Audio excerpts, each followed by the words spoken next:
Peach Podcast Syndicate, Parkway Automotive Studios, The Dream Show Live, Stephen Aiken, Isaac Stackhouse.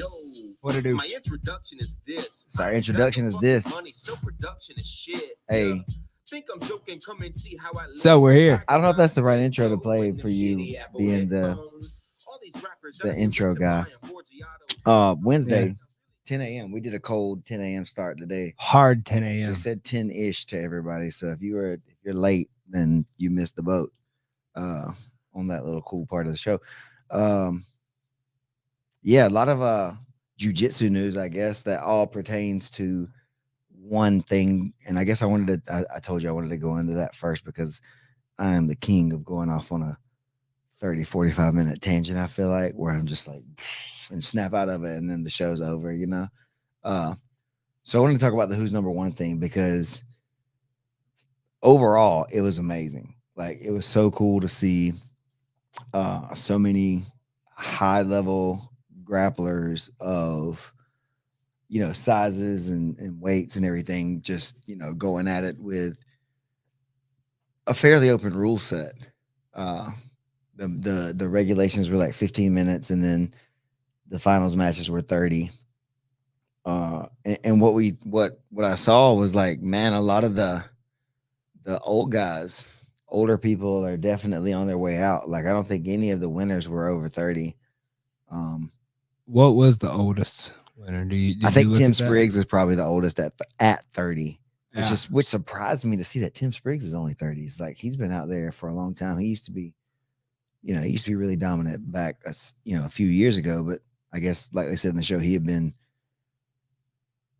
mostly taking some time off, I guess, and doing other things, but came back and basically ran through the heavyweight division. You know, surprised me. He definitely wasn't my pick, but Tim's tough. You know, he's taken out a couple of the guys before and beaten a couple of those guys in other formats, but he had not historically been known as a finisher per se. He'd been like a really positionally dominant guy, and he came out and got a couple of leg locks on guys, you know, that I'm not sure they expected from him. And so I think that's what the deal was. Is like, they didn't really expect that game from him, and he was on it.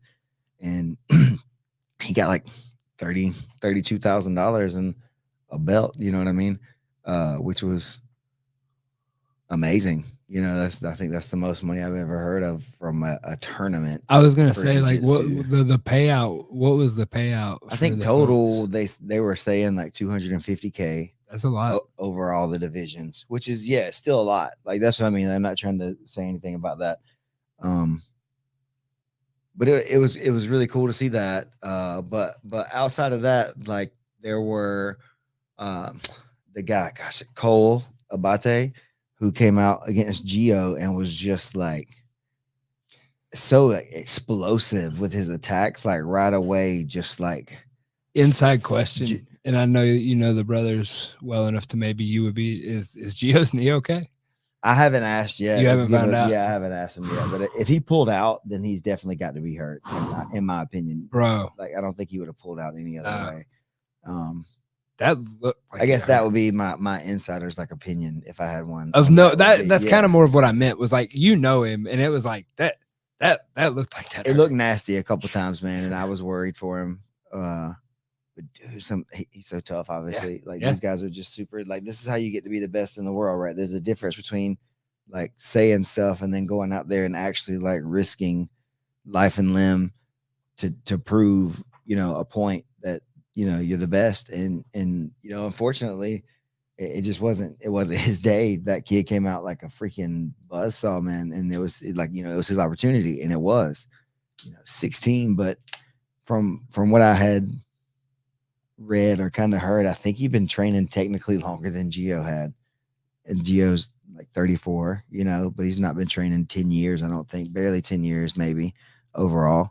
Just, you know, as an adult, he adapted it and started training, which is no like excuse or whatever. It's just like an interesting thing to see that these 16, 17, 18-year-old kids, like, you know, him, and then in the, I think was the 85 division where it was Rotolo and Galvo that came in and they're both like 18 and 17 and 18, and they were in the finals of the 85 division. But I mean, that's 17 and 18-year-olds that have trained, like you're saying, for like forever, like literally their whole lives, which was cool. But that match was really frustrating. That finals match between I think that's Ty, Ty, and I watched the highlight of it. I didn't catch it live.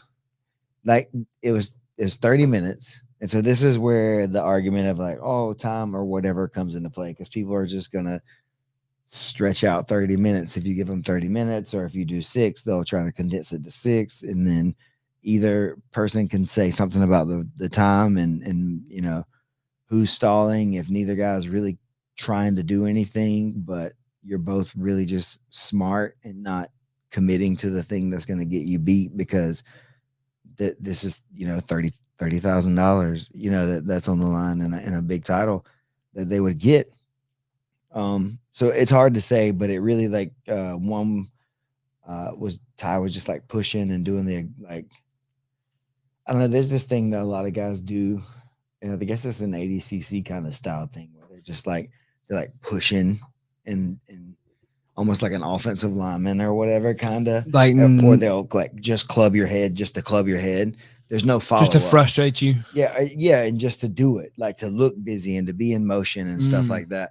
And it does frustrate people, and it makes people start moving, and it does put the referee and other people looking at the other person as they're not the one that's they're not the one that's engaging and stuff, because they're just not being as aggressive. But that's not really being aggressive if you purposefully don't have a follow-up, you know, because there was a few times that he had him like really off balance, but didn't follow up because the plan was not to follow up. He was really, you know, just trying to frustrate and move him around. And so then that those are the opportunities, I guess, at the highest level to get past. You know, the kid was really flexible. He stapled him wide open, but wouldn't, whatever kind of pass. And so it literally went on, I think, the whole time, and got a decision. And it was extremely boring, you know, to say that. And it wasn't good for the overall vibe of that final show, with so many other really, really good matches that were on it, and good matches throughout the tournament. So that one was kind of a bummer over the tournament. So he submits Dante Leon with 10 seconds left. So he'd already went 15 minutes. It's a 19-minute video to get to a 10-second like play out. And so, you know, it's just he took that long to get the tap. And at the highest level, you know, that's fair to say that it could take that long for him to wear him down and to do stuff like that. But in the finals, he literally, you know, he didn't have any real attacks at all that were close in a 30-minute match, and he won, you know, this big title. And the referee was like almost on the verge of being disrespectful to them. Like, you're embarrassing yourself. There's so many people watching and stuff like that. He was saying it in the middle of the match, which is like, I get the entertainment part of it that everybody's pushing for, right? That was part of what they told him in their contracts. You're here to be exciting. We're going to tell you to push forward, you know, not to be boring and different stuff like that. But what they did is still stretched it out to that fake, like, push, snap, check in, all that kind of stuff, and didn't really commit to anything for some time, and then finally went in as time was going down or whatever, blah, blah, blah. But in other matches, you know, there was some really, really cool stuff, as in, who was it? Jacob Couch submitted Roberto Jimenez, right, in the first round. That was the first round matchup, I think, that he got him in. Tackett. No, that was Tackett. That's the third place match. How do they have this organized? I think that's the finals at the top. So where you want to be getting all the way down towards the bottom. The bottom. I'm pretty sure that's what it was. He got him with a heel hook. Roberto. There were a lot more. The leg attacks were interesting. And do you think that's like from what you're talking about, the generational thing? Well, it's a lot more in the game now that people have, and you have to be able to have it. Yeah, so I don't think it was necessarily more than it had been. Couch versus blank. What round is that? No, that's in the This bracket doesn't make sense how that- they have it that organized. has no sense to it. Like it's just kind of like thrown up there. Is it in an order? No, it doesn't look like it's in any order. Doesn't even give me. All right. Well, I was pretty Whatever. impressed with the quality of the streams and everything, but this is a little bit frustrating to try to look at the. Like, why isn't it just in bracket form? You probably have to go to like the other thing. You probably have to be on the paid site. Oh, you're not on the paid side. No, Okay. I'm not logged in. Oh, that's all your fault then, bro. I mean, I could be. I just didn't log it in. I didn't think about it. Okay, so either way, Roberto Jimenez got something about. I think it was him, the Hillbilly Hammer. That's his name. I think that's what they call it. Okay. That cat. Heel hooked him, knocked him out, opened up the 85 division, and then that's what I said. Went down to the Tower Tolo with Meek and Galvao, two young guys. Super boring match though. I think I went to sleep. Promise. I fell asleep. Yeah. Like, I was falling asleep, which was unfortunate because I was trying to be really excited for the show. Another match that was really long but was really interesting was Grace Gundrum and Mayasa Bastos. That was a really good match. Really pulling for Grace, obviously, as a 10th planet representative in black belt. Wanted her to see her pull off the victory, and get the win. But it just wasn't in the cards. Mayasa was really tough and just has her number right now, I guess. That was the second time she kind of got the decision win on her. And it felt like to me that Grace was really pushing really hard, trying to like press the action, but just late in the match got reversed somehow, mounted and like stuck in like a head and arm kind of position, and then lost several minutes of the the last few minutes, a couple minutes of the last 5 minutes, and that was basically like it. But she had a twister in her semifinals match, I think, against Danielle Kelly, which was really cool to see. She did some nice transitions, to the truck, the kamikaze, and then to the twister from that. So that was really cool to see somebody pull off at a high level. She's obviously been competing in these bigger tournaments since forever, since she was a really small child. But congratulations to Bastos. She's on her game right now, and she's looks like the best in the world at that weight class for sure, pretty consistently right now. Other notable matches was like Tex Johnson versus Orlando Sanchez. The slam. Dude. Was there a tap? He was about to tap. If he didn't tap, it looked like he was tapping, but he was stuck for sure. He wasn't going to get out of it. That's why he went to slam him.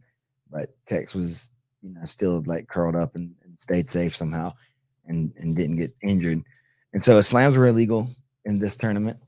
Some places will let you slam. The rule in some things is that you need to let go if you're the guy throwing up a triangle and you get picked up, you should let go.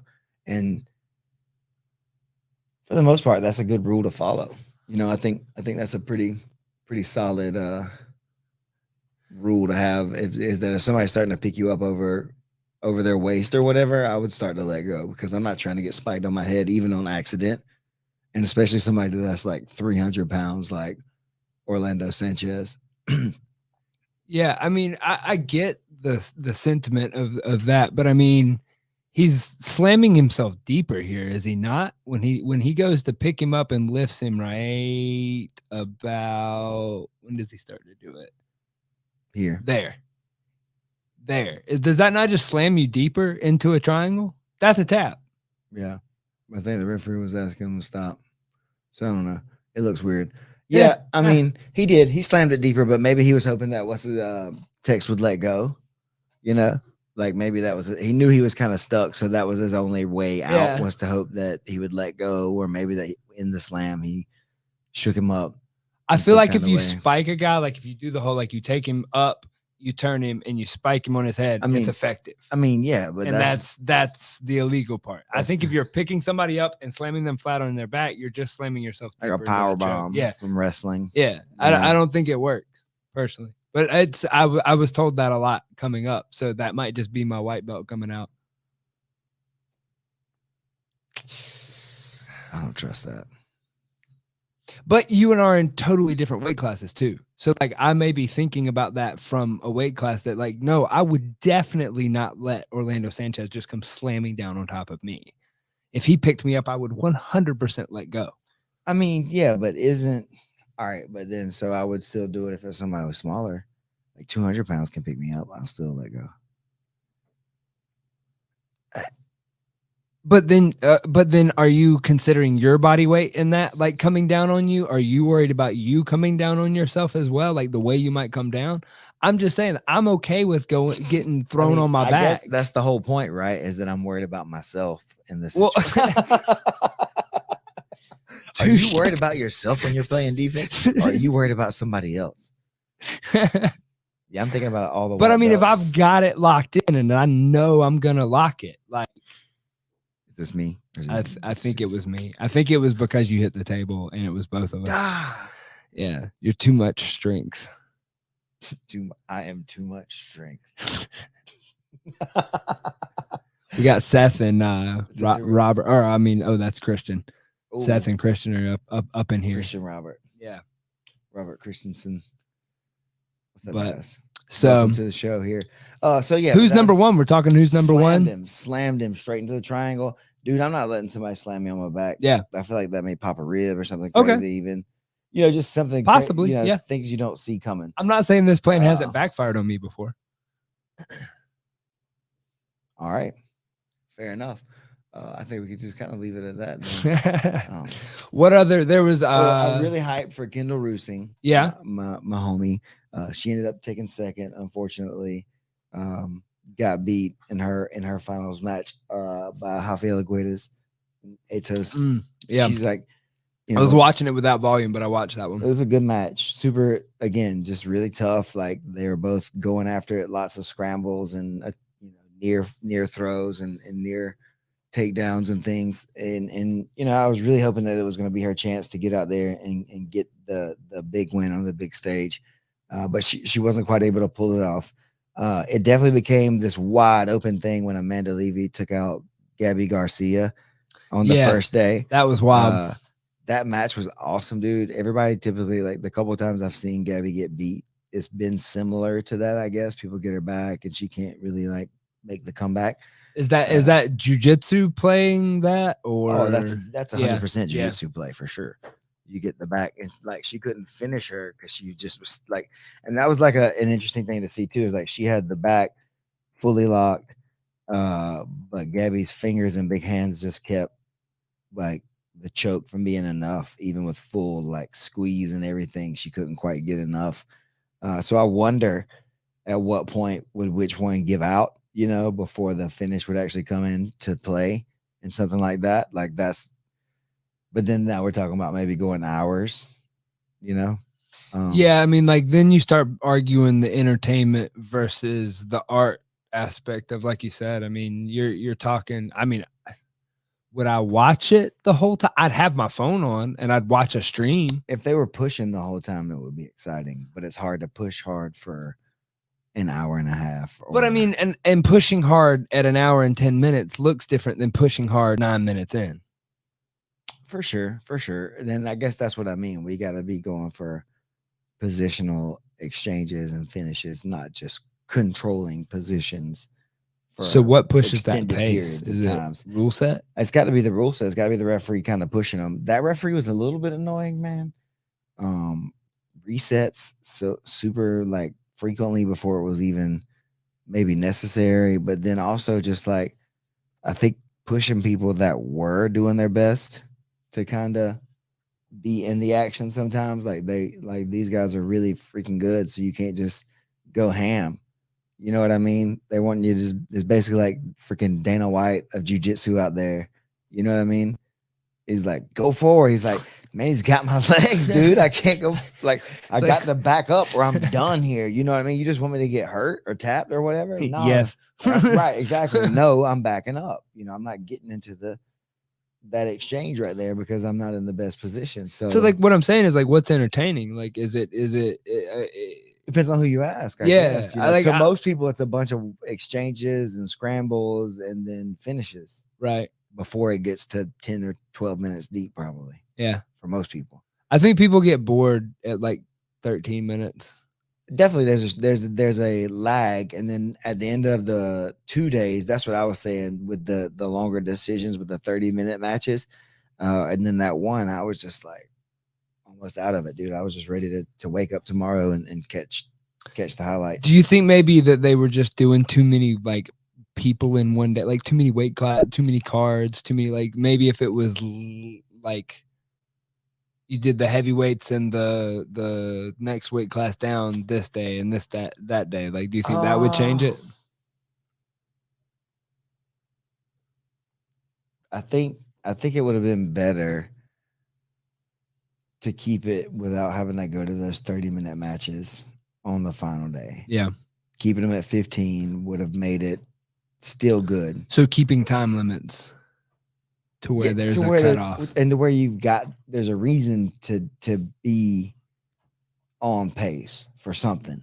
You know what I mean? Unless you're just... Otherwise, why push it? Why go fast? Yeah, just wait. Like, all I got to do is wait. If I'm in a dominant position, I just got to wait for you to just die, basically, up under me, you know?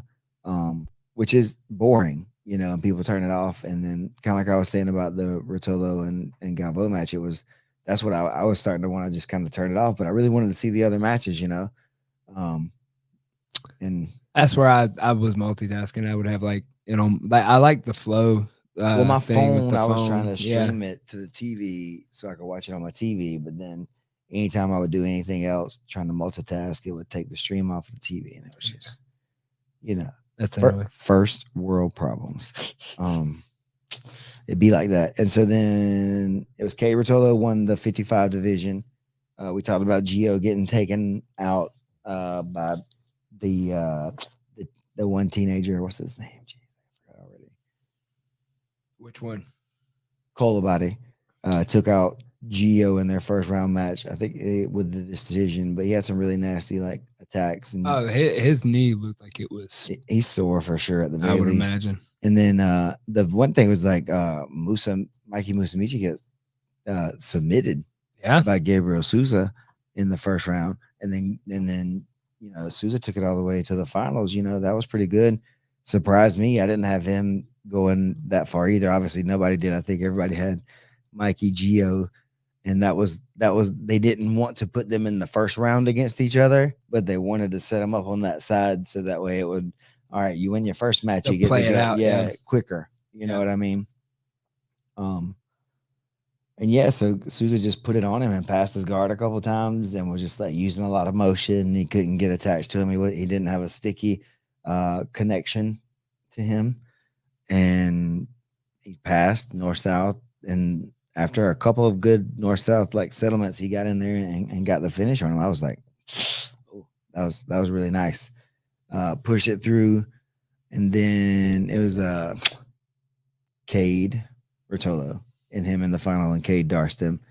But good performance from Souza, put himself on the map for sure at a higher tier of competition, going out there and submitting Musumeci in that way. I think that was one of the first times I've ever seen that. I don't know but you know, he's a little outsized, but I mean, I guess I heard somewhere that Gio was actually the lightest guy in that division. Really? Yeah. As far as what they weighed that day. Oh, like walking when in. they weighed in. Yeah. Because he walks at 40 something, and so he just went in at what he weighs, you know. And some of those cats weigh 55 or whatever, so there was at least 10 pounds on the natural 55, you know, to the natural 55ers, not the guys that may have cut any weight and whatever. No excuse on that, right? Just an interesting fact. It's a 55 division. And so, and it was what also Ty Rotolo said, is that he's walked in at like 70 something, at like low 70s for 185. And so he was 15 pounds under the max weight limit, just period. So it's interesting. Like all these guys that are cutting all this heavy weight and stuff like that, a lot of times, I'm curious what that's really detrimental, you know, how detrimental that is to people's game, you know, versus people who are going in just fresh and healthy, but maybe 8 pounds underweight or what, you know what I mean? And then if somebody's cutting, then now they're 15 pounds lighter than this other person or something like that. But 7 of those were hard for that guy. What's that? I wonder what that equilibrium is, and I guess for each person it's different, but I'm interested in that. And I have been, we've talked about it a lot too, though. I'm interested in seeing what the feel good athletes kind of can do versus guys that cut, especially when 15-minute matches or whatever that matters. It takes something out of you. I mean, 100%, like 100%. To keep it going. I mean, that's why you watch like world championship fights in the UFC. And by the end of like round 4, they're trashed because they've already been through 3 more other fights by the time they got there. Like, yeah. Yep. And so what else? What other good matches was there? I mean, we saw some of Musimichi's wife training out of. That's his sister. Or sister. Sorry. Whoops. Gross. Ew. That was my bad. Alabama. That's how much I pay attention to things. I could be in the room. I like paying attention to the sport as a whole and watching what people do, but I'm terrible with names. Jacob Couch. I meant to circle back to that because I found Kenan Duarte got the decision over Kyle Bame. He threw some good like leg lock attacks at Kyle and had him having to defend. Mason Fowler got a decision after he got half of a finger stuck in his eye socket. Oh man, I forgot about that. That was why he was out the next day. He could have jumped in for a consolation match too, but he was out. And I think that's part of it too. I think the consolation matches were not as good as they could have been because guys were injured because they had gotten hurt, and some guys just didn't go because they were not wanting to be in it. They'd already had their feelings hurt. Yeah, more of the ego beat up. Yeah, for sure. But to me, man, like $7,500 on third place is a good day. Yeah, I guess that's I was gonna argue the point of like are they even really necessary? But yeah, $7,500. I say it's not just hell, Ricky, you can be third. I mean, it's not just a pat on the 4th, back. 5th. Hell, there's even last. I mean, there's that already, right? But if you're healthy, you could have came in and got third, maybe, and then took $7,500 home, that's a lot for a grappling tournament. Yeah, especially one that you did not win. But all in all, great show. Excited that it went down. Not the biggest fan always of the flow system and the way they do things, but I guess it's kind of like they have it right now. So you just kind of deal with what they do to kind of watch it and have it. It's kind of a strange thing to be paying so much money for a subscription to something and then watch. Yeah, but I mean, it's like if you want to watch football now, like you got to pay for different subscriptions to have like access to it. You can't just like sit down and watch a football game anymore. So like it kind of feels like what everybody's doing. I mean, they do sort of, but like any of my friends that like really keep up with football, like they have to pay for some sort of ESPN Plus or something. Like everybody's going to some sort of limited access right now, like because there's no other way to get paid. And building stuff like that costs money. So like I get their point, but like I can see it both sides. You look skeptical. I'm super skeptical. This looks like your skeptical face. Those flow guys are still sus to me. I'm not sure. Yeah. I'm not sure I trust them fully, and that does, that's fine. I'm sure there's some great people or whatever, but like, I don't know. They advertising and all the stuff, and still charging everybody X amount of money and not allowing any. It's just I don't know. They do a lot, so it's hard to say. That's what I'm saying. They do a lot of stuff, so I understand having it that way, right? But some businesses are motivated by culture. Some businesses are motivated by the bottom line. Either way, sometimes it moves the culture forward. So I'm not mad at it. I pay the subscription. I guess I wish there was watched it a better access to other things, and it was. The whole thing about like jujitsu getting weird. This is a weird segue, but like when you're talking about the like value of jujitsu, and I guess they paid the people a lot of money this time, so that's the one thing. It makes it better. I'm totally okay with it, and that's why I was all right. It's like, all right, they're giving away X amount of dollars to the. I mean, $7,500 for third place. All right, that you can't shake a stick. And that's what I'm saying. So like before that, it's like, all right, what are you doing? you know? Yeah. And that's what I'm saying. So I'm not always like on board with everything that they do, but with this thing, I was like, all right, this is cool. There's a ton of money going to competitors, which is great. Well, it's like cool. Have you seen what the football has done with the NCAA? I recently just saw this where when you go to like you're a player and you're at your game or whatever, and you've posted your highlight from that game or your picture from that game, if you like do a hashtag, who was it? I think it was Arby's. They were like hashtag I'm getting Arby's. They're pay. That's how they're finding ways to pay the players through the digital platforms in this new rule set of how NCAA allows for the players to make money off their names. So like it was an interesting model that I've seen. That's how like, much do they get? I haven't dug that deep. I can Google it real quick, but like because I was like, pull that shit up. I mean, that's better. That's better than, you know, what they used to do. No, definitely, it's a trend in the right direction. I'm not sure 100% sure that it's the right thing to do either.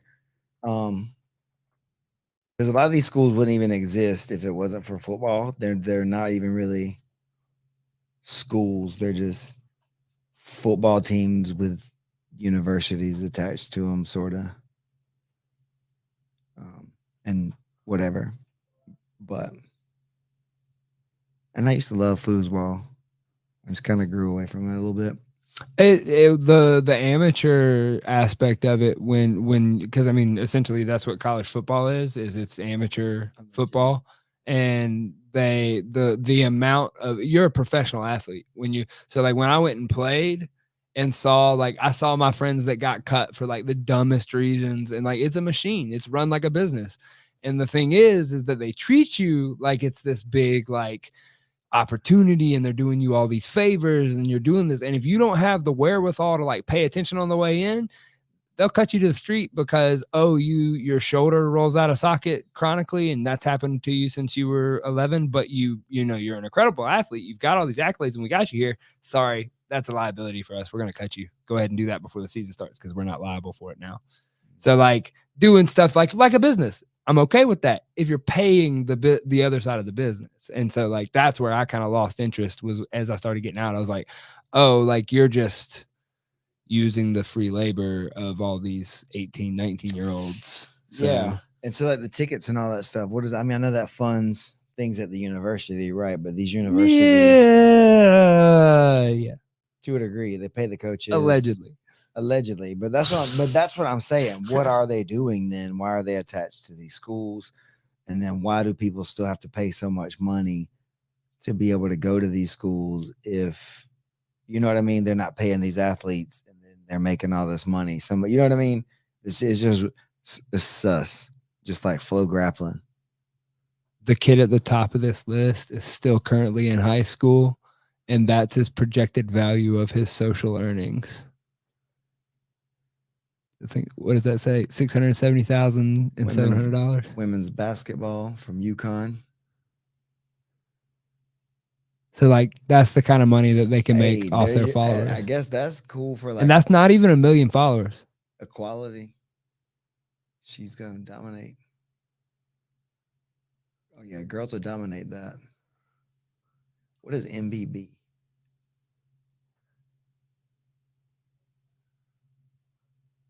Anyways, yeah, I'll send you bunches of articles. There's stuff talking about how like this is gonna kind of change it, and it's like finding ways to pay people through. It's like with these the way that they pay they've replaced how they used to pay supermodels with these the influencers. Annual earnings north of $670,000 for this upcoming freshman. Yeah. Hey, so they're still in high school. Instagram post alone is valued at $20,710 $10. I'll take $10 a post, son. What's up? Great day. Yeah. These are high schoolers going into college, and that's what their potential earnings are. And that's what they were arguing that they were taking away from them by not allowing them to capitalize on this, because it's the whole argument. Like when I was at Auburn, people would go buy a Cam Newton jersey. They didn't buy it because it was an Auburn jersey. They bought it because it was Cam Newton's jersey. And that's what mattered. And so, like, the fact that he didn't get paid for that, that's what was atrocious, in my opinion. I got more followers than some of these cats that got posted up here, and their values for their posts is I've sent you breakdown stuff. That's where I get these numbers when I send you that stuff. Hey, articles like these. My mind is just like blown. I'm confused right now. That's crazy, bro. But see, that's good for those kids. So that's a perceived. But see, that's perceived value. You have to find a buyer for that. You can charge that all day long. Okay. But you got to find somebody that goes, okay, yeah, it's worth that. It's got to convert to dollars. I can have this rock over here. It's got to convert. Right. This can be worth $1 million. King Tut carried this rock around. I'm telling you. Like, it's worth $1 million. Well, if I find somebody else that believes it's worth $1 million, then it's worth $1 million. So, like, that's what the market value is for these Instagrams. But, like, yeah. And it's like engage. And like, that's what I mean when I tell you is like, when you talk to people, they're talking about eyeballs. They want eyeballs. This sidetracked from who's number one real quick. You told me to keep you on that. It's about I think I was pretty much done with it. Oh, okay. But we're talking about people getting paid, and like, yeah, that's kind of like it's a good segue. It's an interesting model because it does tie into what a lot of people do with our sports and stuff. It's kind of, I mean, it's in a way the MMA thing that people would do where they would just pay you off tickets, you know, and you could sell tickets, and if you sold tickets, you got paid. Yeah, but the hard part is what if you're not from that town and absolutely no one knows who you are? Oh, well, that's what I'm saying. It's kind of like that, but then you'd have to be the hometown person, or then a big star, and people would want to come see you, which is hard to generate on the way up. Yeah, right? So it's interesting, man. Not when you're there to beat up the hometown hero, right? Yeah, which is always kind of the case for people who don't have a promoter in their back pocket. You know what I mean? You always got to be the guy to beat the guy. Yep. So you can figure that out, or you got to be able to sell a bunch of tickets somehow already. It's a weird thing, man. This is interesting compared to what I kind of dealt with. And I spoke about that before, I guess. Came up with that whole trying to not look like a poser thing. Nose to the grindstone, do the work and it'll come to you. Right, exactly. But it would have been funny now to have a little bit more promotion, I guess. Now thinking back on some of the stuff we used to kind of do, it'd be funny to have it and like look at it and see what it was like. Well, in the social, it's like a time capsule. Well, in the social media game too. Like, I mean, imagine how that would have helped you guys to like promote the stuff that, like, you know, now we're capitalizing on and talking about, versus like in the moment, like where like people would have been like, oh, that, which I'll go ahead and tell you from documenting things, like a lot of times people aren't like, oh, that's cool. Like 4 years later, they're like, that thing you did. You're like, yeah, I did that like a while ago, a long time. But like if you were documenting the whole time, when people do catch up with you, they can fall back on this big library of like, oh, wow. Yeah. And it just makes it that much more valuable. Yeah. That's where I see the success stories in this stuff, is that like, just keep doing the thing. Super interesting. Wow. I don't know, man. But speaking of that stuff, follow us to Costa Rica, man. We're heading there. The 10th through the 16th are the like official days, with 10th and the 16th being travel days for most people. I'll be down there like a day or two early just to kind of get my eyes and hands on stuff to make sure that it's closer to how I think it needs to be or whatever. And, you know, super anxious right now. I wouldn't say an all-time high, but very high when I think about it. And then, you know, trying to make sure we're doing the right thing. But saying that, we're gonna take a hiatus for a week or maybe two from the Dream Show Live. We're gonna be doing a ton of recording though while we're down there. That'll be season 2 of the Dream Show, from what everyone is familiar with on Stephen's channel. Yeah, it's similar to what we did with the PGF, but without all the fighting and stuff. There'll still be jiu-jitsu stuff. Yeah. So people will fight each other. I mean, maybe we'll throw down some cash bets there, and we'll get some stuff going. There'll be some tough guys there and girls, lots of tough people and fun people. And so it's gonna be we're gonna do the thing, you know, try some surfing, go to some waterfalls, gonna do some jiu-jitsu, hopefully see some various wildlifes. Are you gonna try to take a shower under a waterfall? I mean, yeah. I mean, I'm not gonna take a shower as in like go out there with some soap and water and stuff like that. I just kind of want it for a joke for the vlog. So, anyways, I mean, I'll do it. Sure. I heard there's in there a horse ride that goes back into the jungle. You can do that. Yeah. There's horse rides. We don't really have one of those like planned for ourselves or whatever, but there's like trails. There's and horseback stuff. rides. Yeah. There's ATV tours. You can goo. You can goo all kind of things. There's lots of goo in the jungle. Yeah, and just it's gonna be really fun. We're gonna I don't know 3 black belts. Yeah, that are gonna be instructing seminars for I'm excited about 4 LMAC. days. I'm excited about. Yeah, I'm excited for both. Lindsay I'm excited about all of them, but like I'm excited to learn some of her pressure. Yeah, or whatever. Yeah, I think that's whatever she's doing. I hope. I mean, I guess that's what she'll teach. I more of just mean that like her style seems like her pressure. More is what stuff. I mean. Yeah, and then whatever Kyle decides to go into, I'm sure it'll be pretty different than things I like to do. So it'll be fun to sit there and be able to like. What would you describe his style as? Weird. It's weird. It's really dynamic, dude. He's really like strong and explosive, but he's got a lot of like finesse too. So that's to say, it's weird. He knows how to move. He knows like spatial awareness for himself really well, and it's so unorthodox. It's really hard to get past his guard comfortably and feel like you're doing the right things, because he'll invert or like explode in some weird way and be just like on you, and it's like, shit, I thought I was doing everything right, but now he's over here or on me in a different way. So it's really different, man. He the way that he approaches the game, I mean, maybe it's not as different as I think once I get there and sit down with him again, but it's always looked as a teammate that's rolling against you quite a bit. It was always extremely challenging to get through Kyle's stuff. It wasn't that he was he wasn't like physical in the way of like he's gonna get shoulder pressure and smash you and make it like miserable for you, but it's like, man, he may tap me like 6 times with leg locks today if I don't play myself right. You know what I mean? If I don't get every exchange right, he's literally gonna be in there and on me.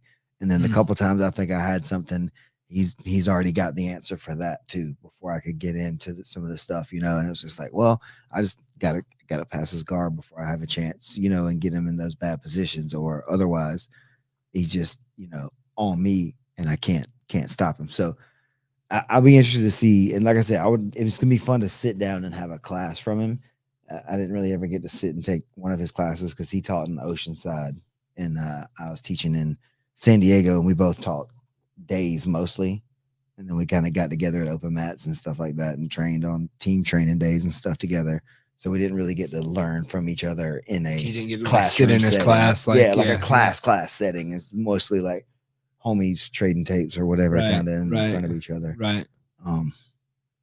Yeah, and trying to bounce off of each other in real ways and see what it's like, you know what I mean, versus his style versus my style. And for me, he was somebody that I, like we've been talking about in class a lot, learned how to try to escape legs and defend people entering my legs multiple ways and keeping my base and staying, all this stuff. That'll be interesting to see. Avoid. Yeah. He's in the Combat Jiu-Jitsu Worlds this weekend, the 3rd. That's coming up too. And Medusa, which is the new like all females promotion. That is Saturday. Going on. It's Combat Jiu-Jitsu Worlds, or I guess it's CJJ is Medusa, and I think they're having an EBI. So that's not. So that hasn't already occurred, right? That's what it's this Saturday and Sunday. Okay. All right. The females are Saturday. Qualifiers has already happened, and so that's came out too now. The event, I just kept hearing the hushes. The event hasn't came out yet, but at the 10PQ, 2 local representatives basically went out there and won for sure. Ryan Aiken and Nakia Jackson. Ryan from 10P Atlanta, and Nakia from Decatur. Both friends of the of the show. Friends of the show. And Ryan came down and won the Mid-South Classic that we do. And the Dream No Gi Camp, we sponsored Nakaya this year to try to help out with some of her stuff that was going on. So that was really cool. Just kind of a few months ago decided to do that. And so it was nice to see her successful. It didn't really matter necessarily to me if she was able to win any tournaments or whatever. It was just kind of like an opportunity to try to just help. out there and rocking the Just life. trying She to lives help. the life. She too. does for Like, sure. yeah. That's what I'm saying. She's blowing up on TikTok apparently. She's like TikTok famous. She's TikTok famous for sure, bro. She's got us all Yeah. like she's probably getting like Nakaya, like you can $12 a post. you can clip this and put She's it on coming your TikTok to if you'd Costa like. Rica. Also, she'll be down there. Catch us on TikTok. Yeah, hey, follow her, and then my TikTok's not gonna be that good, but you can follow me also. Do you do dances on TikTok? I don't. Mandy keeps telling me to do stuff, man, but I'm just like, Let's start making TikTok content. I might re-download it. I don't know. I deleted it. It took it was like immediately Dude, like, oh, this is not good. it's too specific. I'll get, my ADHD will take me down ADHD talk, and then I'll just find out all these really weird facts about stuff. And then you got to go research them because I got to make sure it's correct and Right. not something else. And then, whoa, where am I at, 30 minutes later, or then I've watched people cutting down trees for an hour. I felt more like when I was on TikTok and like playing with it a lot, Bourbon talk. like it felt like I was what? Bourbon talk. Oh, People have like, see, I'm so far out of TikTok that Thousands and I didn't thousands realize of- that they were naming them different talks. Oh yeah. Oh, it's a whatever your thing Oh, is. God. Talk. I'm so unrelatable now.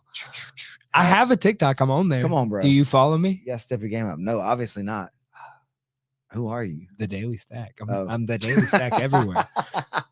Who are you, Stephen? What are we at? 10:46. We're at 46 minutes. We're doing good. Who 10:46. said something? Becca said the first one. Oh, I that's get a lot of weekend. husband and wife funny couples TikTok stuff too. Oh, Apparently. really? Yeah. I like jokes. Oh, I'm at the Dream 10P on there as well. Okay. Yeah. I think I made it like right before my last fight. So that was like 2 Ooh, years ago. I haven't posted in a long time since I Oh. did those really How many bad. followers do you have right now? Followers 380. All right. What is that? In TikTok land, that's like Nothing. yeah. Basically zero. But I don't tend to it. But it feels like that it's bled over on all the other platforms too. Well, that's what I'm saying. Now, if you look at a lot of the things people do on other things, yeah, I don't have a ton on there. If people post a lot of what they would post or what they do find on TikTok, on Instagram, and on YouTube, and on whatever their reels or whatever and stuff. So, I mean, we do a little bit of that too. And I guess kind of that's what was. I was just like, I just want to post the same thing again. Like I'd like to figure out something different. So maybe going in there and doing a few jigs or whatever would be the ticket to get chicks. I don't know. See, I feel like that you could produce it. I don't know. It's the thing. The thing- creative in it's me kind of it's- wants to play with it. It's the same thing as everything else that you do, though, right? If you're looking for like customers or followers or whatever it is that you're talking about, whatever you do to get them, you're gonna have to do to keep them. So, like, whatever the thing is that you're trendy about, that you catch on with, like, people are gonna want you to do the thing forever. Yeah. Play Free Bird. You know what I'm saying? I worked with a comedian once, So- and like the biggest thing that they always talk about is they're really careful about their jokes getting turned into t-shirts. Because they're like, if you start selling a t-shirt with a joke on it, now you got to do that joke for the next 25 years. I mean, if it pays a lot of money, Jeff Foxworthy. hey, I'm down. I'm down for it. He's one of the goats, and I mean, it worked. I mean, never break kayfabe. Ever. If it works, right? People didn't even know if Larry the Cable Guy was a real person or not. Like, they thought that was like a real person. but I mean, that I was one of those people that I was like, I knew, but You knew he was a real person? I was into the like comedy scene by then. Like, I was paying attention to it when I was a kid. I watched your Mitch Hedberg guy on YouTube. It explains That a hurt. lot. Explains a lot. That explains a lot. What? Why did it hurt? You were just like that Mitch Hedberg guy. That's how it is, though. Yeah. That's just how it is, though. It's Yeah. just he doesn't get excited and stuff like that or whatever. And that's the comedian that I discovered like during and right after surgery when I had heart surgery. When I I was a guess kid. I had seen stuff from him before, but never really paid that much attention to it. Yeah. And then you just kept bringing it up, and other people would get the reference, and I was like, "What is this?" So Now you'll get my references. sorta. I mean, it's just these really funny like observations. It's like observation comedy, which is like, yeah, that's what we do all day. Kind of is like you see something and you just kind of point out how it's funny. I went in to go get a loaf of bread from Subway. I told him it was for a duck. He said, "Oh, it's free." I didn't know ducks eat for free. That type of stuff. Right. If I knew ducks eat for free, I'd order a whole sandwich. It's for a duck. And that was the thing. You had a whole thing about ducks and bread too. I have, if I could find them, I have, Ducks I have notebooks. Like I thought that's like what I wanted to bread. do at one point. Like I wrote notebooks full of them. It's funny. Here, Kara gets it. I used to do drugs. I still do too. Yeah, that one. I didn't realize that was his, but you know, a lot of people use that kind of thing for a lot of stuff. But this one special was really funny. Like it was, I don't know if it was so well done that he kept just talking about how bad the special was. Yeah. Or if he really just was like, man, I'm really, this sucks for real, you know? That's I actually am working on getting to work with a couple more comedians because that's like one of my favorite things to do is to work with comedians. Dude, I love getting to go be in the shows. But see, I like being in the green room. I like being like seeing when they that would probably be like cool when they to a start degree. talking. Yeah. I'm sure that would be cool also. I just like going to the shows though, and it's funny to see that, you know. And then when we were in San Diego, we went to this one show, and this one guy came out, and it totally worked though too. But he was just like, man, y'all aren't laughing at anything, man. Those people were all really funny, you know, or something like that. And I was just like, oh damn. You know, just see, that's he probably talked about it in the back of how he was going to fix the room or whatever. Go out there like, and shake it up. Yeah. It's like, but it was true though, because we had came in, we had dinner, and we had been whatever, and we just kind of sat down. And so we were just getting into the flow of the show a little bit, you know, and like there's a science to it. There's a like being a good MC and being like good at like running everything. Like that's a huge deal. This guy that was doing the MC stuff, just kind of his jokes were a little bit they weren't very good. Yeah. To this particular crowd group, you know, to me, it was kind of funny, but it wasn't like getting me riled up funny. It was just kind of like, yeah, my homie's kind of funny. You know what I mean? Oh, bro, I went to so this is when I realized I was getting old. At the time that I was training in Auburn, which is a college town, so like all the guys that were on the fight team were you know like 18, 19, 20, 21, like young cats. I was 3 weeks. 18 to 21. Is that better? Like they were younger guys, and I was like 25, 26 at this point. And there was a comedian that came into town that was like one of the more like rougher style comedians. I won't name him, but like he's in hot water these days, so just deduct. But like I went to go see him. Bill Cosby? No. Oh God. All right, well, we just got yanked off the air. But we went in, and it was one of those things that my buddy basically told me that I was like, he was like, oh, he was like, you look like a college student still. He was like, just like act like you're my friend and you can use his college ID. Well, we got there, and his friend, lo and behold, you know, dependable college students didn't show up. So I don't have an ID at this point because you had to have a college ID to go to the show. So I was like, all right, well, there's a huge crowd of people. I'm just gonna like shuffle with him, bro. Like I stuck out like a sore thumb. Like I did not look like a college kid. I did not look like a college kid. So like I'm just like shuffling through, and a guy like makes eye contact with me, and it's just like we make eye contact and we both go, oh, we know you're not really in college. And then I just keep walking. And so like I don't know if he just assumed or what, he just let me go. So I get in this thing, and I realized about halfway through the show that I was the only person laughing. for most of the jokes and punchlines. And the comedian actually commented on it a couple of times. And it's what comedians talk about, is like going to like shows where in college, especially this was so like 5-6 years ago, that was right when like woke and everything was coming up in the colleges. And so the comedians were like not doing well in those scenarios, especially in this line of humor. And yeah, that's when I realized I was old. Welcome to the old club, bro. Yeah. I was like, oh, y'all don't get that he's funny. Seth, super funny.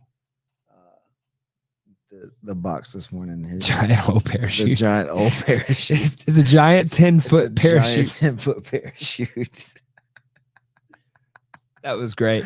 Sorry, everybody that was not there. That was an inside joke. It was a giant 10-foot parachute. Becca, get out of here. 10. Get out of here. As old. Tell Becca to stop. Just say it. 21 days would be correct. Oh yeah, we're still having the 21-day argument. The people can correct that for us if they go back and watch the disagreement. There's no correction. It's on the internet. It's 21 days. It's 3 weeks. That's what I said. I know. She's talking about something else though. Oh, it was 21 separate classes. She's trying to interject her point, which does not matter anymore. Now we're losing the viewers, Stephen. Are we? No, I'm just saying that like we're discussing something that no one knows about. It's a callback. It's a callback. Go back to the comedy. other episode. We're talking about stand-up comedy. Sheesh, come on, man. All right, 10 a.m. This is what happens when we're on time. I mean, I'm just doing things now. But stand-up comedy would be fun. It's like an art though. Like it's like that's why I like how it ties I guess that's in. what I was saying. Like I was watching the guys, I guess, when we first started, and just like seeing them and like analyzing, I guess, more the than artwork of playing the room than being like in the jokes with people at first, you know. So I had to kind of just like loosen up and stuff like that, because it was that's what I was really doing, is like kind of we talked about with the musicians and stuff, the craft, right? See how they play the room, see how they pivot or whatever, you know. And there's different things like that really work in a lot of situations that does kind of diffuse a confusing kind of situation or whatever. You could just kind of bluntly but awkwardly say something and see what happens, you know. I mean, that takes a little bit of like courage for most people. Yeah. I mean, when you first started teaching, did you just like outright jump out and were you always that kind of character to be able to be in a room and talk? No, I don't think so. I don't think it was like, I definitely wasn't. Not when I first started teaching. I don't think it was super easy, but I think most of my early teaching was pretty simple stuff, and where there wasn't a lot of like, there wasn't another instruction. Option. Yeah. It was like, this is what we're doing, and that's it. And then when we do this, we're going to do this and this, and then we're going to fight. And so it over time grew. Once I got more information, then I could talk more about what you know. But you never experienced like the anxiety part of that? It depends on who's in the room. Ah, okay. Yeah. If it was a bunch of people that I knew more than, nah. See, I would talk I would be able to talk myself out of going through a drive-through because I didn't want to talk to the person.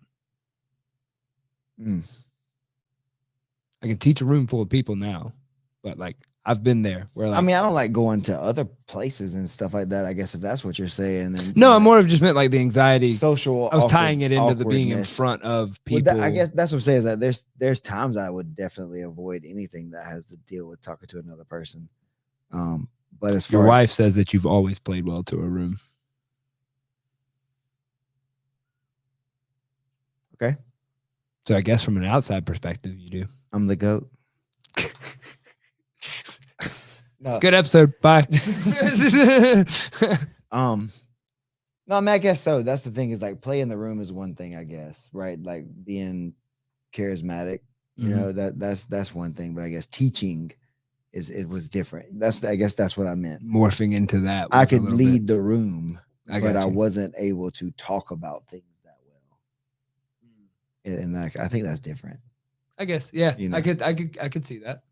And that's why I say that it took me a long time to kind of have that realization about coaches. There's different kind of coaches that you need. You know what I mean? Some need to be, you know, like motivational and get you hyped up sometimes when you need that. And then you need the ones that can give you the real like in-depth instruction that you need about the real technical processes or whatever, you know.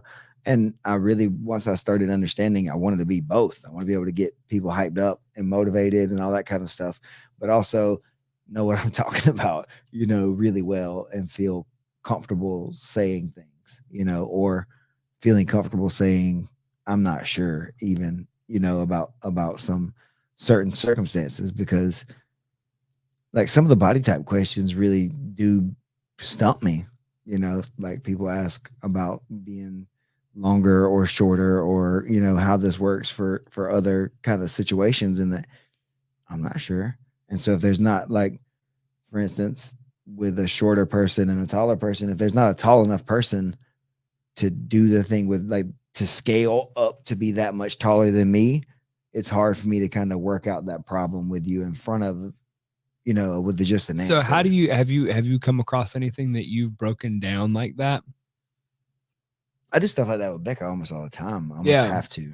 But I guess I was trying to get to the question of, like, do you put like, how do you figure that out? Like, you're not going to go find somebody who's like, 7 foot tall, 350 pounds. I just watch what she's doing a lot, and then try to ask her to do certain things and see what happens when she does it or doesn't. So you physically see it, and you're like, all right, now try this, and this. She'll say something and ask a question, and then I'll try to figure out whatever I can in the moment, and hopefully we'll get a good answer. But a lot of times it's like I'll circle back. For comparison, you're doing this for a very small person versus you. She's just for people who don't know who 5'2", 5'3", something like that. 5'2" or something. Yeah, something like that. Super short, and I'm 5'11", and 200 pounds. So I'm 10 inches taller. So it will basically be me with somebody that's 6'8". You know what I mean? Super hard to scale, maybe that number. And so then when you're talking about somebody stretching like X guard, this question I guess was the most recent one. What do you do? Or like when the Ashi player or whatever, if you can't split your stance far enough on somebody that's tall, and it's like, you might just be screwed. Like if they just, like if somebody's that much longer than me, I think I've just been in trouble historically. Which she had come up with like a little leg pummel. She had her own thing, like she was asking if it works. And it's like, if it works in that scenario, it's not what I would try to do right here. But there's other things, exactly like what we did this morning. Kind of, it's like, I'm not. So you help that person pick it apart, and that helps you learn how to. Then you have that data point reference. It's another idea to throw at another person that has trouble. She said she's 5'1.5". That's what I said. Too specific, bro. It's like her numbers are like super specific. It's like I'm 9 3/4, sir. Super specific. But yeah, so like dealing with that kind of problem is a thing, and then that's just interesting because you don't have the actual physical data. Like the way that I absorb jujitsu is that like I see it visually. You've seen my write outs of like how I write it out. And then also there's the film, which is another visual for me. So like the film part would be how I break it down in that way. But like what you're talking about is like, you actually have the physical data from watching her and telling her, all right, now try this, this, and this. Okay. That didn't work. You're just looking at what somebody else is doing in that. Yeah. And I'm talking about what Becca needs to do. Well, yeah, I think we missed each other in that point, but yeah, right. But like you're watching a video on a bunch of answers of what to do, right? Is what you're saying? No. The film part, I'm talking about my own filming. Like when I'm filming me do something, or filming yourself. Somebody else, or like watching myself from like, I guess that would be third person, but like being able to see it actual play out. And then like the other aspect that I was saying with you is that like you're like playing them like a video game and saying, all right, do it. And then that's giving you the physical data to be able to teach people of different sizes. Trying to work it through. Yes. Okay. Trying to work out different problems with different people. Yeah. Different situations call for different answers, and taller, shorter, longer. It was like the example I saw you that you did on the little kid. Like you did an example of the rolling Kimura on like, I think he's like a 9-year-old, but like the size difference was ginormous. Mm-hmm. And so like but you did it systematically the exact same way. And that's just impressive to be able to scale it like that. And you need to, yeah, and then it matters. Like that's what I'm saying. Certain people have really, really freaking long arms, and I don't. So they'll be like, well, what if you can just reach right here? And it's like, well, that would be nice. That would be cool. That would be great. Yeah, I would do that if I could, but I can't. And so that's the opposite side of it too. It's like, instead of like being something that's like, well, I don't have a problem with that. It's like some things I do have a problem with. Like I have shorter arms than other people, so I don't get the deepest Darce chokes. Or I was gonna say, so Darces and those plays are a little different for you. They're not. Yeah, they're not my highest percentage kind of finishes. It's just not. And neither is. See, there in my weight class, I've got longer arms, and so like I got through my blue belt on Darces. It matters a lot, right? And long legs matter. Triangles and all that kind of stuff. Like, oh, bro, Scarecrow, when he got his legs around me, it felt like an infinity circle just wrapped around my head. But then there's the opposite of that too, where it's like you go against someone like when against Hunter Colvin. And the way he was so small, he could switch his feet in a tight space. And so that's what you've got to teach your people if you're trying to instruct the individual. Sometimes, like with Becca, we could sneak in some small things that we don't have to do. And so we don't need to triangle maybe. Or maybe we only triangle in these certain situations instead of trying this other kind of triangle that's traditionally. So you learn how to skip the steps so that when people are like, oh, here comes the triangle. Oh, where'd they go? Well, I just want to hack it for each person. I want each person to kind of hack the system for themselves and figure out what works best for them. Right. And it takes them getting a certain base of knowledge too, right? Because they have to be able to have the conversation with you. If they can't have the conversation, then they can't learn the system. And that's been a thing sometimes too, is like the question will come up and I'm like, huh? Like I don't get it. Yeah. And it takes a little. Because you're not speaking the same language. Maybe we spend 15 minutes in the class now sitting down, chopping up this idea because I didn't quite get what you were saying. And then now we figured it out in the middle of class, and then maybe I did or didn't know what I was already talking about, or maybe we just figured it out while we were talking. You know what I mean? Maybe I gave you the answer you were looking for, or maybe you gave me an answer I didn't have in the middle of that. Like, how is it kept from getting so crazy? Because like, I mean, people laugh and make the joke about the 10th planet system of like, oh, I don't understand that system. It's got all those weird names. But like, how has it gotten from or kept from becoming that? Because I hear the joke, but it's really not. Like if I talk to another 10th planet guy now that I can speak the vocabulary, once you understand more of the language, like I can now converse with them, pretty well and never really have hiccups. For 7 or 8 years through jiu-jitsu, it depended on what academy I was talking to. Of like, I would have to sit there and go, okay, how did they learn it? What did they call it? Like it was never. There was never like, oh, we train jiu-jitsu so we can have that conversation. There was always, so how did it not veer with all these crazy names and stuff to getting confusing? Because it really does. Is it Eddie's doing that keeps that, or do all the black belts communicate well enough to where everybody kind of understands who's working on what and how it's coming about? Like, how does that play out? That was a question I had the other day when we were watching the Who's Number One stuff. It's a language, man. Yeah. It's like a language. And so you speak the language of your lineage, kind of. And so if you speak English, then you speak English.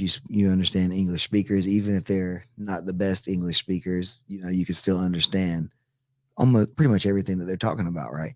But then if somebody speaks Spanish, you need to at least and like now for 10th Planet, let's say the 10th Planet is Spanish and you speak English. The more like of the bigger words you can understand, the big things, then you can ask the questions to get to the other things. So I guess I've gotten to the point that I understand like the grammatical sentence structure. Yeah. And like, so now, can I have some water? Yeah. Like, agua. But I can be like, I want lemon flavored water. Yeah. Like, right. Exactly. Thank you, Sarah. Trying to figure out how to, like, I don't want onions in my food. How do you say that? Stuff like whatever. How there's different things that you won't be able to get away with. And so there's conversations that I'll get lost in. Like I've been in sitting with other 10th Planet black belts and they'll start talking about stuff. And I'm like, wait, slow down. Show me what you just said. And they're like, what? I was like, show me what you just said. Yeah. Like, I don't know what you're talking about. And then when they show it, it's like, oh, that's that thing. Maybe too, like it's because they're more the way that it's met in the 10th Planet system guys that I've dealt with might be what I'm talking about. Is that like you never get the well, that's just because they don't know the name of it, they don't go, oh, that's dumb. They just go, okay, yeah, show me.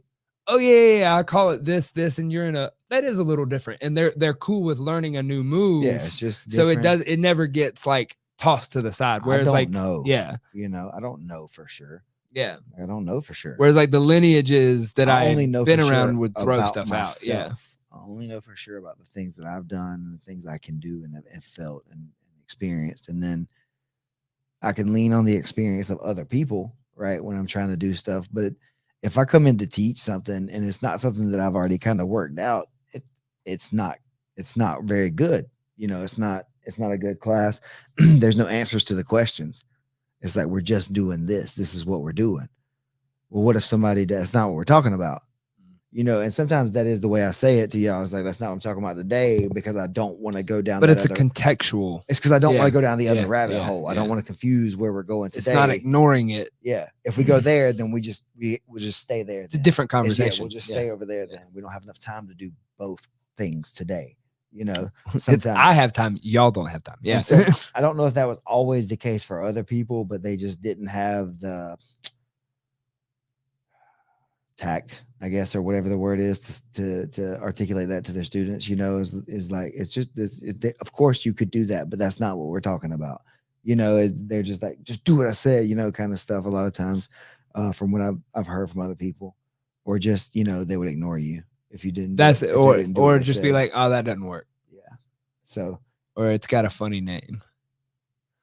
But that's what been doing that Cap early 1800s. Cap Track on Twitch, which I don't know who you are because your name is Cap Track, says enjoying the chat, but will the S&P close higher today? I have no idea. That's probably a bot then. Okay, cool. At S&P, man, if I were you, dude, I would throw down life savings on it, bro. All of it.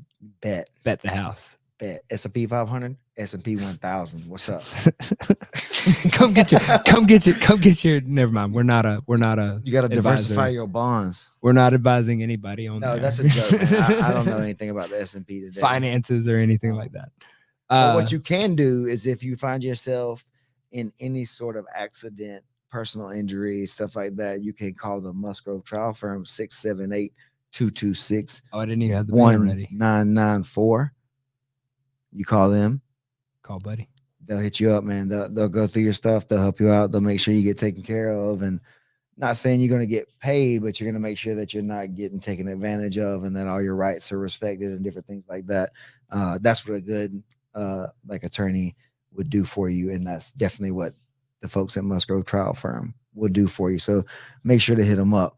Wait, are we segueing out? I just want to talk about it there. Or what time is it? Oh, what else we got? 11:12. But Seth was saying in that conversation, he said he thinks that it's helped him learn all the different languages when you were spending all that time where you spent month long on the flow for the move of each week, and then having encouraged people to explore, to move more in depth and incorporate things and make it their own.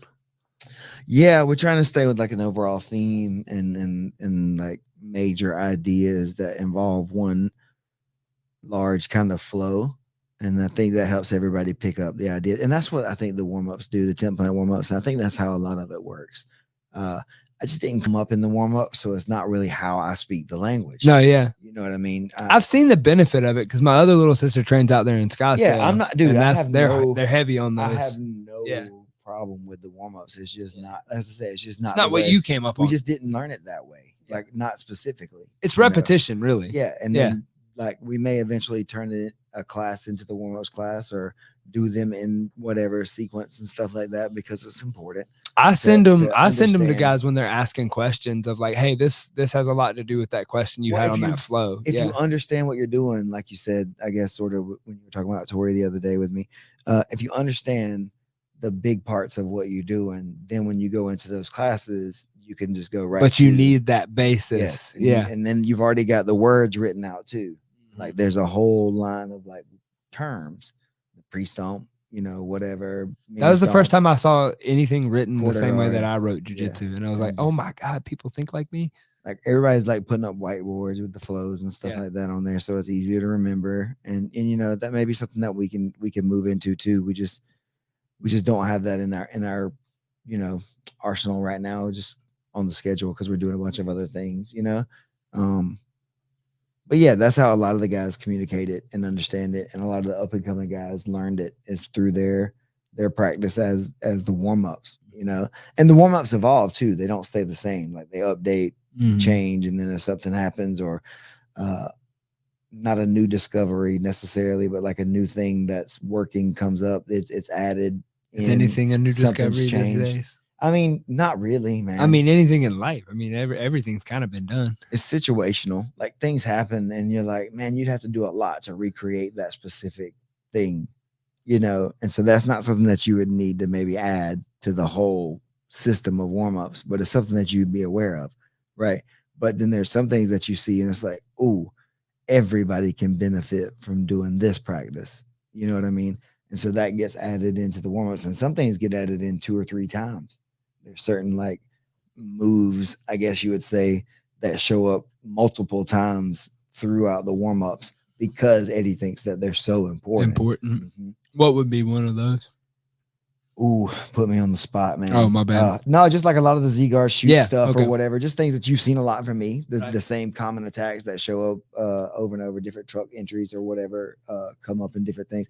I'd have to check the newest ones, to be honest with you, to see what it's evolved to. Yeah. But like I more of just meant like like not traditionally, but like in your that's saying some of that changes too, though. You know what I mean? It's like breaking or passing and getting up the posture is so important to that double underpass sometimes. So it comes up 2 or 3 times. Is there just like a meeting of the minds that's like organized, or does everybody just kind of communicate? So once a year we all get together, and this is my first year like being in this kind of in the inner part of it, because last year was so weird. Nothing happened. But there's like it's a big team meeting called the Eclipse, and all the guys the school owners, moonheads get together, and there's like business meetings and different stuff, hangouts and stuff like that. And so a lot of stuff I'm sure gets done like in that way, but then there's a ton of communication every day, about stuff, and guys care. Like like we care about what's posted and what people are saying, and y'all pay attention to other guys. Like, it's important in a good way, not in a. It's just because it's important, man. It's just important, and to keep the product, you know, pure and of a high quality, and to keep the value where it's supposed to be, and to make sure it is what it is. You know, you don't want people, and I got in trouble for it as a brown belt, posting incorrect verbiage on a specific finish I got, you know, and I just didn't know. I thought it was the same thing, but it was actually different. And, you know, within a short time, I got a call from Boogie, who got a call from Eddie, who said that was wrong and change it. And so I did, you know, and then it just, you know, but it's like I said, it's not like a malicious way. Like, it's not like the old school way of where they call you and be like, hey, I saw your patch on the back of your gi and you were over at such and such a school. What are you doing training there? Like, no, they're just being like, hey, you called that thing the wrong thing, or hey, did you know your hand was in the wrong place? Fix it. Yeah. Just fix it. Yeah. They're not calling you out to like make themselves feel better. Yeah, no, it's not in any kind of way like that I can tell. I made a post that I got text from like 3 of y'all in like 30 seconds. That's right. Streets are y'all didn't even like it first. Because it wasn't good. Hey. What? You were missing. It was wrong. It was wrong. You were missing a very key detail. The photo missed the detail. Yes. I had to readjust before I got it. But it's everything. I get it. Right. That's what you posted. That's the important point. Yeah. Of course you probably did the right thing at some point. I didn't name it. But no. And that wasn't even it either. It was just like a technical thing that was like, oh. That's what I mean. Is like, it wasn't even, hey, go pull that picture down. Everybody texted me and they were like, hey, do you know your hand's in the wrong place? And I was like, yeah, I had to fix it right after the picture got taken. Like, I was trying to take the guy down, and I wouldn't have posted that picture. Really? You don't post, like, you don't find it entertaining that like 5,000 times the skateboarder falls off? No. And then the one time he does it is really cool. I mean, I would have that was a little bit of a joke, I guess. Like, you made me go too serious. Was I serious? I don't know. I have no idea. Which way's up? Follow the bubbles. My forehead. I would post some wrong stuff, I guess, but not. No, really. I'm not. I wasn't really saying that I was purpose. I didn't. You was mean to. Aware. It was a cool picture, and I didn't pay attention to where my hand was. Right. You guys look at everything, right? The grassy knoll. I pay attention now. It's important. Look into it. Dude, and like it's serious though, because like Eddie he looks at stuff and he sees things, and if whatever, he's followed a couple of the students when I've posted things that they did, because he's watching it, and if you get picked up by some of the other like people, a lot of people are white, like Rubber Guard Assassins has picked up a few things that we do, and that's tens of thousands of like followers, and it gets reshared and shared and reshared, and if you get caught in those loops, that's when you gain 40 or 50 followers within a short amount of time. People love Rubber Guard. Some people hate Rubber Guard. I was gonna say some people hate it. It's very polarizing in and of itself. Why? I don't know. I think it's just because it's so representative of 10th Planet, maybe. So what's your feeling on Rubber Guard, just quickly? With the gi? Yeah. I recently stumbled across that. It seems redundant, but I don't know enough about it. Cool. It would be something that you would like, of course. Yeah. I stumbled across it during research for an argument. Just let it be. I might. I haven't put the gi on in a while, so. But if I do happen to find myself in a winter jacket, it is getting cool. I mean, yeah, I might do it. If you do both, it's fine, right? It's just extra. I would be worried about the grip that I would be worried about would be the grip on my pants, like where they can grab your belt line and like not the little make believe belt, your actual belt line where your pants are. I'd be worried they could grab my pants and pin my hip, and then I can't get my body up where I want it to play the Rubber Guard properly. But I think that's where the gubber part comes into play. I think I haven't really dug into this. This is skimming the top of that. Well, you probably, I mean, it just doesn't make as much sense to play it in the gi. It doesn't. I could get so much further away from you and just play worm guard or squid guard or anything else. Rubber Guard was created because you don't have the gi. Yeah. So it seems, I get it. I mainly just want to play it to make people mad. Yes, you do. Typically, that's this whole game, right? It's just a whole bunch of things to try to make people mad. But nobody taps to being mad, bro. Seth, said that he would just stand up out of a go-go. That he would try to. I would too. I mean, you can if you're strong enough. Like you can bust out of anything. Oh yeah. Like you know what I mean. People bust. Like no guard is the perfect guard. No guard is the best guard. The best guard is the one. You said something about a guard is to stand up. The first guard, was that you? Didn't you? Brandon posted that. Did Brandon post that? But I talk about stuff like that all the time too. Just forcing people to have to keep you down. Yeah. Like you. What if I just don't choose to sit here? Yeah, right. Now you got to do it again and again and again. Yeah. So I thought that was interesting. He posted that, but I guess with Nikaya getting ready for that combat jiu-jitsu tournament from Medusa, good mindset to have when you're getting hit.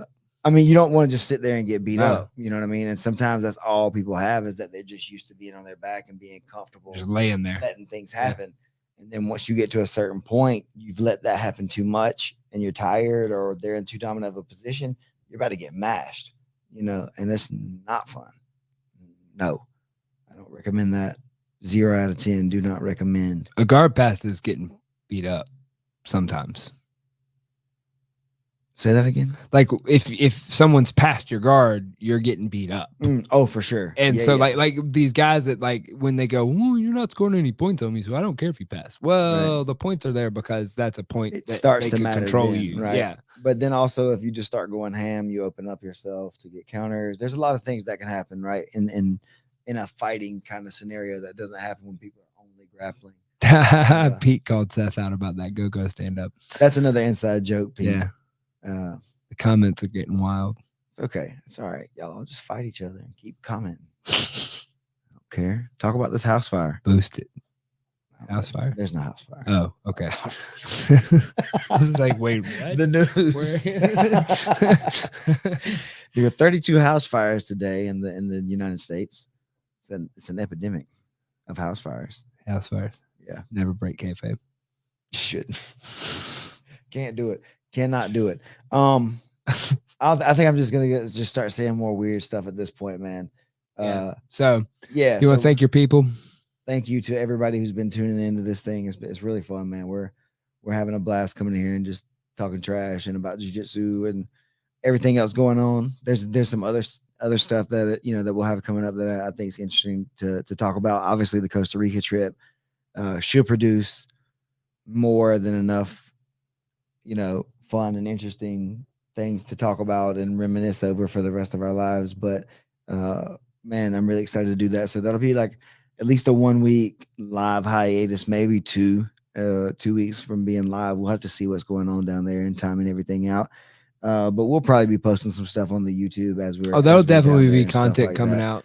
out. Just cause it's gonna be so much fun. Kajabi. I'm excited for that. And then check out my Kajabi, man. thedreamnogi.mykajabi.com. I haven't really been advertising it because we were trying to get a few more classes on there a little bit before we keep like pumping it out. But we probably got close to 20, I guess now, maybe. Some building up. Yeah. Somewhere 15, 20 classes that we're putting on there. And so if this wasn't clear, Mandy brought this to my attention. We don't record every single class and post every single class of every single day on there. It's putting together like the flows from putting together week. Most of the classes that contain most of the stuff that we're doing every day. So you're not getting every single class. If you want that, it's going to be expensive and you need to come to class. Yeah, you should move to Perry. But you'll get the majority of what we're talking about and updates, and then there'll be some repeat kind of classes and stuff that show up on there, obviously over time, because you got going to class. You got to keep doing the same things over and over. But as you see those, there'll be more information added in, things I've learned, tips kind of like we talked about that were picked up for shorter, longer people, things that have happened to me, other people that have went out and competed in things. We got other black belts that come in and train with us, like Taylor coming in and bringing in, his experiences and things from the gi and not from the gi and things he's studying on his own time too. It's really cool to have that. And we're all just like, I see that everybody's like raising their level right now. And so it's really exciting and the future is bright. There's a lot of work that's got to be done still. And always, if you want to be successful and making it to the top. So I'm excited to be able to do that with the people that we have. Putting themselves in their places. So definitely thank you to the Musgrove Trial Firm again, 678-226-1994. They're helping us out for Costa Rica and the show and everything. And thank you to Fox and Hound Fuel. They're helping us out with some stuff for the camp down in Costa Rica. Supernatural Survival Gear.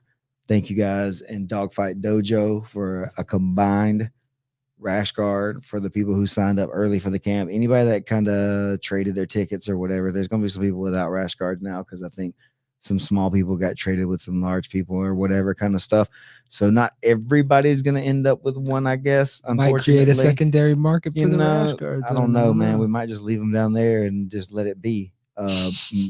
Limited edition kind of thing. I'm excited to see what they look like. I still haven't even really seen them yet. So thank you to those guys for that. Who else do we need to thank? Hotel Costa Verde in Manuel Antonio. Check them out, man. They're a really beautiful place. They got some airplanes built into the side of mountains for restaurants and for rooms that you could rent. We got a discount for 25% off for the week that we're there. We're looking to build some long-term relationships with people down there in the area so we can keep doing camps maybe a couple times a year down there in some of these places. It'd be really cool. We already did a lot of the legwork now. Got mats down there that'll be permanent. So stay tuned to the future of all the things coming up from the Dream No Gi camps in Costa Rica. The classes on Kajabi, thedreamnogi.mykajabi.com. You can follow Isaac, the Wandering Grappler, at the Daily Stack. Several projects going on with that. We got the PGF going to come up in the first part of 2022. So we're going to just be busy still trying to put this thing all together, man, and make all the pieces fit. So thank you to everybody who's hanging in, slanging and banging with your boys. We're going to keep doing it anyway because we love it. I guess that's it. Peace. Whisper in my ear.